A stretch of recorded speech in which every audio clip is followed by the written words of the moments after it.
warahmatullahi wabarakatuh. Marilah kita sama-sama memanjatkan puji dan syukur kehadirat Allah Subhanahu wa Ta'ala, karena tiada kata yang patut kita sampaikan selain rasa syukur kepada Allah Subhanahu wa Ta'ala. Hadirin rahimakumullah, izinkan saya untuk menyampaikan ceramah mengenai Isra dan Miraj. Di sini saya akan menyampaikan 11 hal penting dari peristiwa Isra dan Miraj itu. Izinkan saya membacakan surah Al-Isra ayat 1. Bismillahirrahmanirrahim. Subhanallazi asra bi abdihi laila minal masjidil harami ilal masjidil aqsa. Barakna haulahu linuriyahu min syayatina innahu huwas samiul basir.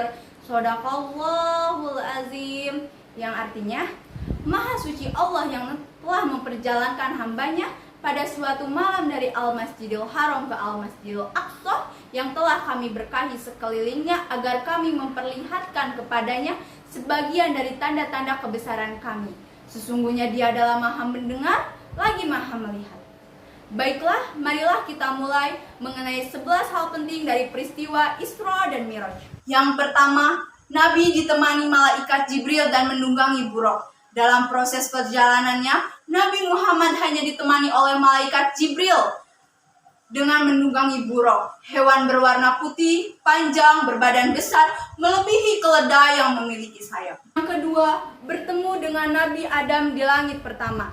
Dalam perjalanannya dari bumi, dengan menunggangi buraq, Nabi Muhammad SAW akhirnya sampai di langit pertama dan bertemu dengan manusia sekaligus wali Allah Subhanahu wa Ta'ala, yaitu Nabi Adam alaihissalam.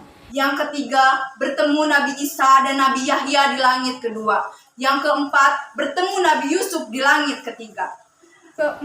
Bertemu Nabi Yusuf di langit ketiga. Sesampai di langit ketiga, Nabi Muhammad SAW bertemu dengan Nabi Yusuf alaihissalam, dikenal sebagai Nabi yang memiliki wajah yang sangat tampan, Masya Allah.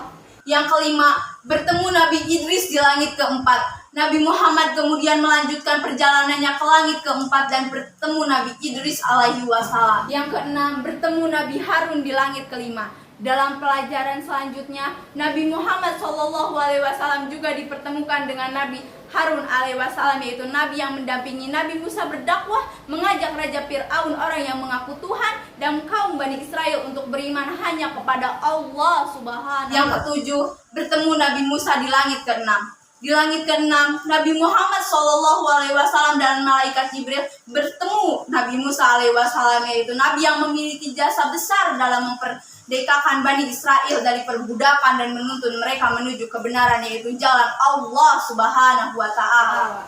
Yang kedelapan, bertemu Allah di langit ketujuh. Setelah melewati langit dan demi langit, perjalanan akhirnya membawa Nabi sampai ke langit. Yang kesembilan, menerima perintah sholat. Yang kesepuluh, peristiwa penting bagi umat Islam. Bagi penganut agama Islam, Isra Miraj merupakan salah satu peristiwa penting, sebab pada peristiwa inilah perintah untuk menunaikan ibadah sholat 5 waktu turun. Yang terakhir, yang sangat-sangat paling penting adalah berkiblat ke Masjidil Haram. Sekian ceramah dari saya perwakilan dari SMA PGRI 4, saya Nur Fitri Irianto. Tidak lupa membeli makanan. Demikian ceramah saya, jika ada salah mohon dimaafkan. Wabillahi taufiq wal hidayah. Wassalamualaikum warahmatullahi wabarakatuh.